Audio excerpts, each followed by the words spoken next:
Bom dia, boa tarde, boa noite, mancebos e mancebas. Antes de falarmos sobre nosso próximo modelo atômico, que é o modelo atômico de Rutherford, temos que falar um pouco sobre um fenômeno chamado de radioatividade. Nesse vídeo, vou falar de maneira simplificada e resumida sobre a descoberta desse fenômeno e algumas de suas características segundo o entendimento atual. De antemão eu peço desculpa porque a pronúncia de alguns nomes pode não estar correta. Para falar sobre a descoberta da radioatividade, vamos falar primeiro sobre a descoberta do raio-x por Roentgen, em 1908. Roentgen descobriu que uma placa com material fluorescente são aqueles que brilham quando exposto a alguma luz. Tá? Então, por exemplo, você deve conhecer isso como aquelas luzinhas usadas para aquelas estrelinhas, luazinhas usadas para enfeitar teto de quarto de criança, etc. Ou mesmo até material feito para fazer alguns apagadores de luz que brilham um pouco no escuro. Tá? Ele descobriu que o material recoberto com esse material fluorescente, ele brilhava ao ser aproximado de um tubo de raios catódicos. Era como se algum tipo de luz invisível fosse emanado pelo tubo de raios catódicos.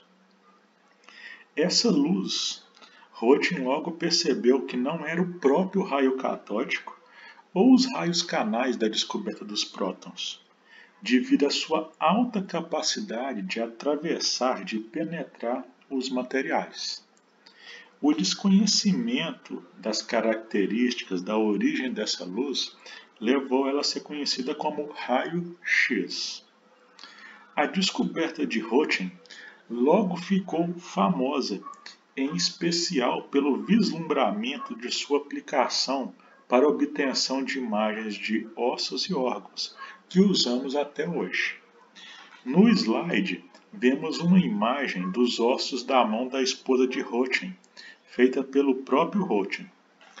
Vale ressaltar que, como as características e o próprio perigo das radiações que mencionamos nesse vídeo eram desconhecidas pelos cientistas que trabalhavam em sua descoberta, os mesmos não tomavam os cuidados que temos hoje ao manipulá-las, e assim muitos tiveram problemas de saúde.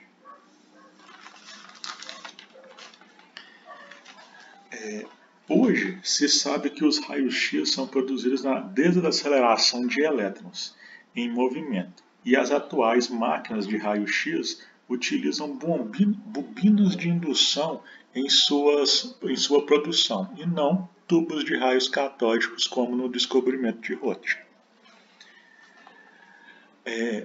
A fama da descoberta do raio-x levou diversos cientistas a estudá-lo, e o cientista francês Poincaré levantou uma hipótese em um dos seus trabalhos.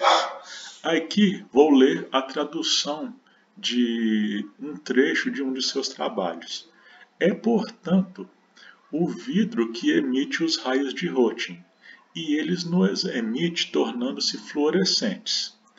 Podemos nos perguntar se todos os corpos cuja fluorescência seja suficientemente intensa não emitirão, além dos raios luminosos, os raios-x de Roentgen, qualquer que seja a causa de sua fluorescência.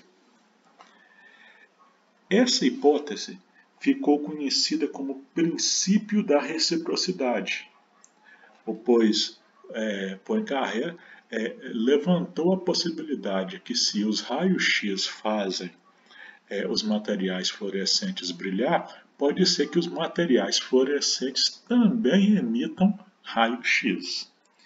E essa hipótese levou vários cientistas a estudar se materiais fluorescentes não emitiam algum tipo de energia, luz, semelhante ao raio-x. Aqui nesse slide temos fotos de alguns cientistas que fizeram estudos nesse sentido. Embora semelhante ao trabalho de outros cientistas, um trabalho que tornou-se bastante citado em livros didáticos foi o trabalho de Antoine-Henri Becquerel. Becquerel estudou se sais de urânio não emitiam algo semelhante ao raio-x. Ele envolveu um filme fotográfico com papel opaco, cuja luz não atravessava. Sobre o papel colocou um pedaço de vidro para que vapores não atingissem o filme fotográfico. E sobre o vidro colocou um pouco do sal de urânio. O sistema foi exposto ao sol e, ao abrir o mesmo em uma sala escura, notava-se que o filme fotográfico estava marcado. O sal de urânio emitiu algum tipo de luz que atravessou o vidro e o papel opaco. Mas o mais impressionante foi que, após um dia nublado, Becquerel testou se o mesmo acontecia sem o sal de urânio ser exposto à luz. Ele guardou o sistema em uma gaveta e, para sua surpresa, o filme mesmo assim foi marcado. Muitos exaltam a publicação dos resultados desse trabalho em isolado como a descoberta da radioatividade. Mas é importante ressaltar que outros trabalhos semelhantes ao de Becquerel foram publicados e que mesmo com o resultado positivo na marcação do filme fotográfico na ausência de luz, Becquerel tentou explicar o fenômeno como algum tipo de fluorescência tardia. Era um fenômeno da fluorescência, só que o material demorava a brilhar a partir do contato com a luz. Ele também não usou nenhum termo que associasse o fenômeno às palavras atuais radioatividade ou radioativo. Porém, esses trabalhos impulsionaram pesquisas em que se buscava descobrir novos materiais radioativos. Uma cientista que se destaca nesse campo é Marie Curie. Em 1898, ela na França e Schmidt na Alemanha descobriram simultaneamente que o elemento tório emitia algo semelhante ao raio-x, assim como o urânio. Marie Curie é a primeira a associar o fenômeno ao termo radioatividade. Podemos ver isso nesse trecho aqui, que é uma tradução de um pequeno pedaço de uma das suas publicações. Os raios urânicos foram frequentemente chamados de raios de Becquerel. Pode-se generalizar esse nome, aplicando-o não apenas aos raios urânicos, mas também aos raios tóricos e a todas as radiações semelhantes. Chamarei de radioativas as substâncias que emitem raios de Becquerel. O nome de hiperfosforescência, que foi proposta para o fenômeno, parece-me dar uma falsa ideia de sua natureza. Junto com seu marido Pierre, Marie Curie, após notar que um mineral chamado plequibenda, que contém urânio, era mais radioativo que o próprio urânio, descobriu dois novos elementos químicos, utilizando complexas técnicas de separação. Esses elementos são o polônio. A origem do nome do elemento é uma homenagem ao seu país de origem, a Polônia, e o rádio, cujo nome está associado à alta emissão de radiação do elemento.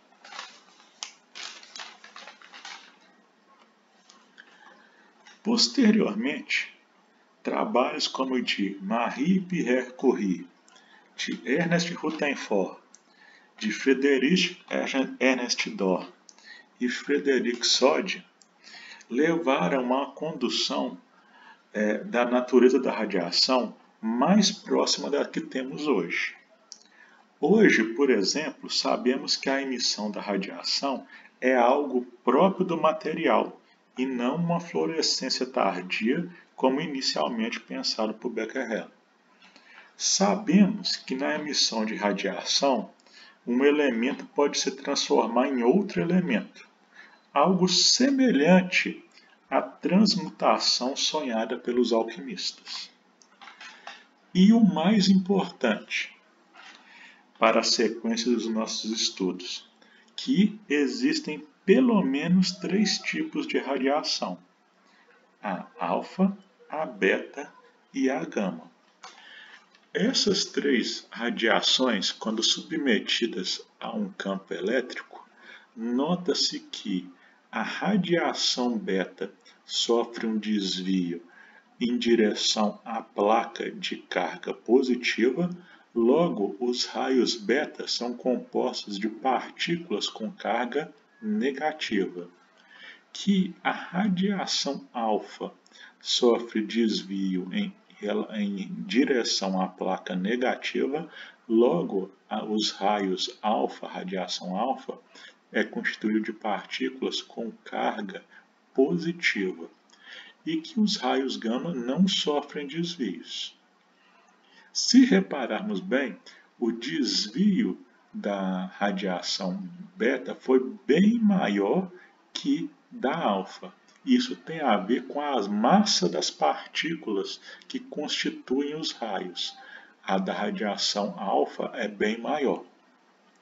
Além disso, hoje sabemos que a radiação gama é a mais penetrante e perigosa das 3, porque é constituída de ondas eletromagnéticas, enquanto a beta e a alfa são constituídas de partículas com massa.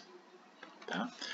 Posteriormente, vamos falar sobre o modelo atômico de Rutherford, que é uma consequência de interpretações de experimentos envolvendo a radiação alfa.